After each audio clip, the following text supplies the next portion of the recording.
Olá pessoal, bem-vindos aqui de volta ao nosso canal Histórias para Fogueira. Nosso canal de mito, mitologia, simbologia e o que mais for necessário para a gente ver esse nosso grande legado, né? Histórico que a gente tem com símbolos, com os mitos e tudo mais. Nos vídeos anteriores a gente falou sobre Zeus e sobre Hades e a gente falou também um pouco sobre a diferença dos deuses gregos e romanos. E hoje a gente vai falar do terceiro Cronida, né? O terceiro deus principal, pelo menos dos deuses masculinos, né? Gregos.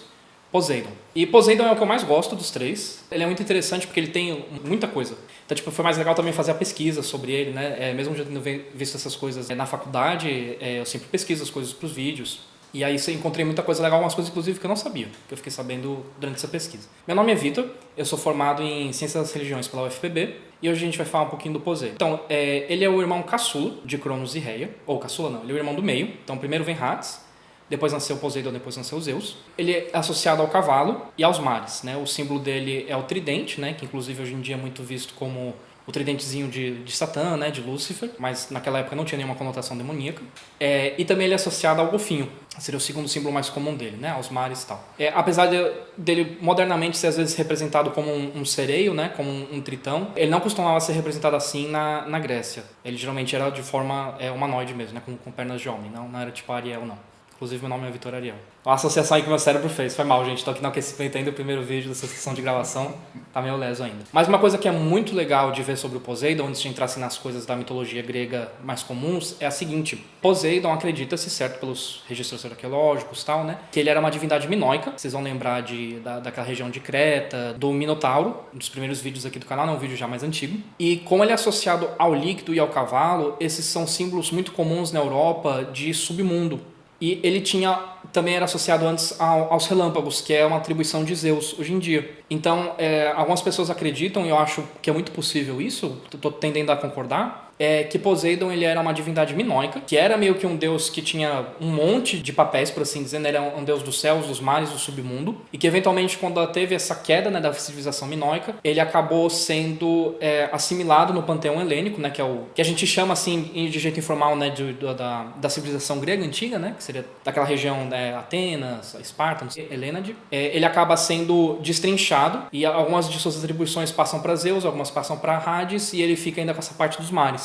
Então tem essa possibilidade de ele ter sido, antes da Grécia ter virado a potência cultural que era, de Poseidon ter sido a divindade principal quando a civilização micênica estava no seu apogeu. Se vocês querem conhecer mais sobre essa civilização cretense, micenas, não sei o que, vejam a história de Teseu e do Minotauro, é uma sériezinha de vídeos que eu explico bastante isso. Além dessa curiosidade, né, dele talvez ter sido o deus que ocupava o espaço de Zeus e ter todas as associações de mar, céu, submundo, né, isso é uma coisa bem completona. Ele é conhecido como o Senhor dos Cavalos, é um outro dos seus símbolos principais, além do golfinho do tridente. E quando se chega assim depois, né, da guerra da Titanomáquia, que vai ser os nossos próximos assuntos, ele vira o Senhor dos Mares, né, na divisão do cosmos. Além de ser o Senhor dos Mares e ter o poder de controlar tempestades marinhas, essas coisas, ele também era associado aos terremotos. Ele tinha esse poder de controlar uma série de desastres naturais, não só tempestades marinhas, tsunami, maremoto, mas também o terremoto. Ele era tão safado quanto o Zeus. A galera fala muito Zeus era o traíra, mas o Poseidon também era bastante. Hades acho que era a única exceção. Um pouquinho menor a lista de mulheres e outras entidades femininas que Poseidon, forçando ou não a barra, conseguiu copular. E é interessante que no caso de Poseidon, você tem alguns heróis que nascem, né, alguns reis, algumas figuras importantes, mas também nascem muitos monstros. Então a gente vê essa diferença, né, simbolicamente falando, de Zeus representando um masculino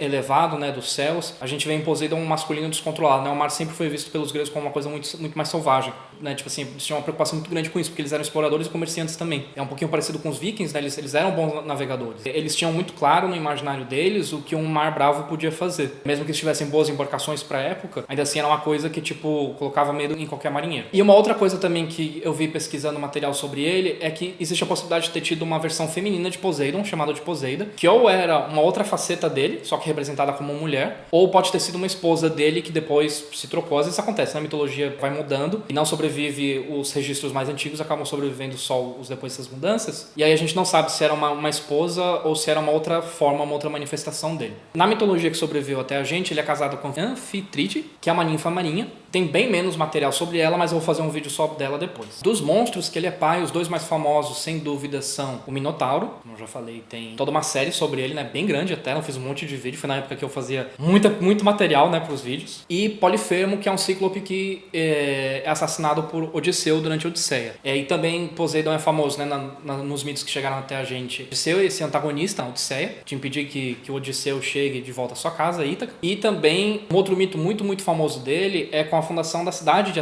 Atenas, em português. Esse mito de fundação, né, os atenienses tinham terminado de construir a cidade. Em geral, né, nessas sociedades politeístas, você tem um deus principal e uns outros deuses secundários. Então, naquela cidade, o deus principal, mais venerado, que tem mais festas, mais sacrifícios, é um. Aí tem os outros que estão, tipo assim, no top 5 mais populares. E aí você tem outros deuses que são cultuados por alguns estratos da sociedade. Tipo, os deuses dos mercadores, né, dos comerciantes. Em geral, são só os comerciantes que vão cultuar eles. Os deuses, tipo, de parto, de saúde feminina, são as mulheres que vão cultuar eles. Então, vocês têm esses deuses pessoais, por assim dizer, que a pessoa vai ter na sua casa, um altar, uma estátua, vai fazer seus ritos de foro privado. E aí tem esse deus principal que costuma ser público. Então, tipo, algumas cidades vão ter como deus principal Zeus, Apolo, Poseidon, Dionísio, e assim vai. Poseidon costumava sempre ser um desses mais populares. E aí tava nessa disputa para ver quem ia ser o deus patrono da cidade de Atenas. Obviamente que pelo nome vocês já sabem qual venceu, mas a história é a seguinte: os atenienses, eles sempre se colocaram na história como gente muito esperta, né? Em oposição a Esparta, que era a bárbara. E aí esse mito muito provavelmente, ele é bem mais ateniense do que de mitologia grega no geral, que os atenienses chegaram simplesmente e falaram: não, a gente vai transformar como patrono aquele que der a coisa mais interessante pra gente. E aí Poseidon arremessou o tridente dele na terra e criou uma fonte de água infinita, né? Só que era de água salgada. Os atenienses,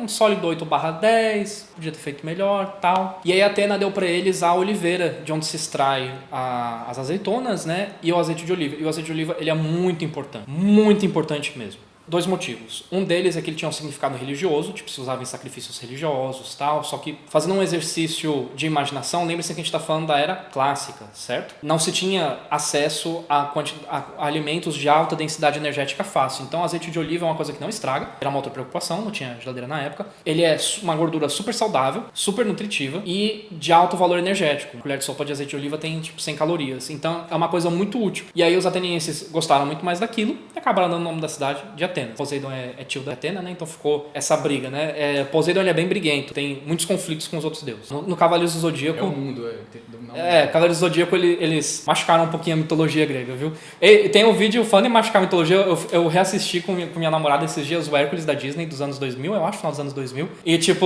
eu comecei a anotar tudo que tava errado e eu desisti, porque não dava. Tipo, assim...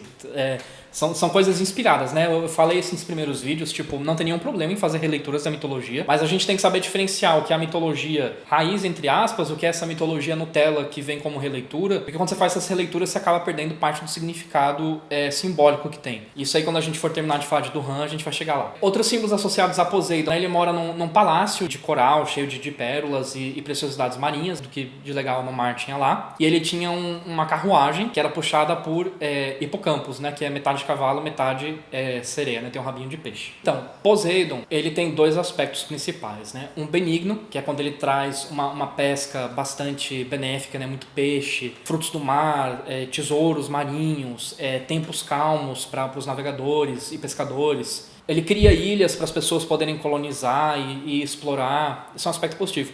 E no aspecto potássio dele você tem terremoto, maremoto, tempestades marinhas, tsunamis, essas coisas que a gente vê bem sempre trabalhando com essas... As divindades costumam sempre ter muitas faces, muitas máscaras, por assim dizer. Uma outra parte importante dos mitos que chegaram da gente de Poseidon, né, como pode ver, tem muito material mesmo. Antes da Guerra de Troia, que é um outro aspecto assim super importante da mitologia grega, né, uma das obras principais, Apolo e Poseidon ofendem Hera.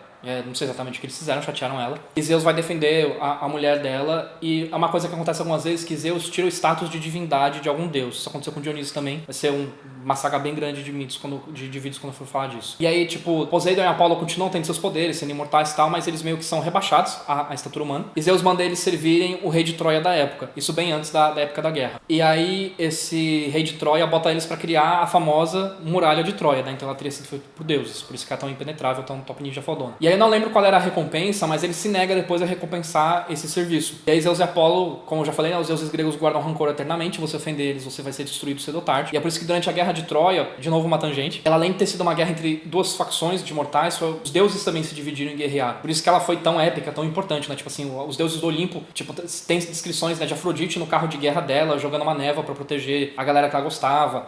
Apolo botando o sol pra cegar os inimigos. Tipo assim, os deuses também lutam, se machucam nessa guerra, né? Por isso foi uma coisa assim tão gigantesca. E aí é por isso que Poseidon e Apolo é um dos motivos que eles ficam do lado dos gregos no conflito. E a impressão que me passa muito é que a gente vê que Zeus, ele tem uma energia masculina um pouco mais focada, né? Como eu falei no vídeo dele, né? Ele se junta com algum aspecto feminino e dá uma criação de potencial. Poseidon, ele é uma coisa mais essa energia sem cabresto, por assim dizer, né? Sem cela, uma coisa totalmente descontrolada. Ele sai pegando todo mundo, aí nasce monstro, uma vez aqui ele nasce um herói, vai, manda uma tsunami aqui, manda uma pesca ali. É uma coisa um pouco mais assim aleatória, né? Como a própria natureza, né? Tem seus humores altos e baixos. Nos dias de hoje, ele é um dos deuses mais representados, ele sempre foi um dos deuses mais populares. Ainda mais visto que historicamente ele pode ter sido o deus principal durante um tempo daquela região. Tem muitas coisas inspiradas nele, né? Aquele filme de um monte de barco, né? Se chama Poseidon ou Netuno, ou Poseidon também é uma grafia aceitada. Toda a saga do Percy Jackson, né? Poseidon como o deus pai do protagonista acaba tendo um destaque.